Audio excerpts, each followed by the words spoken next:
ஆதிமூலனே அருளும் தெய்வமே அண்ணாமலையானே, அன்பர் நெஞ்சிலே வாழும் எங்களின் அண்ணாமலையானே, ஆடல் அரசனாய் வாழும் நாதனே அண்ணாமலையானே, அன்னை பார்வதி நெஞ்சில் வாழ்ந்திடும் அண்ணாமலையானே.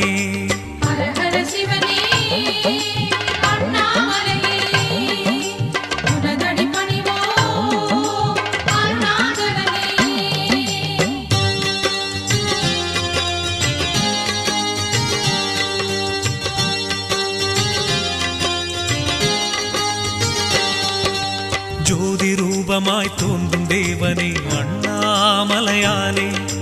சூழும் இன்னலை மாற்றும் தெய்வமே அண்ணாமலையானே, ஆறு சூடியே அமர்ந்த இறைவனே அண்ணாமலையானே,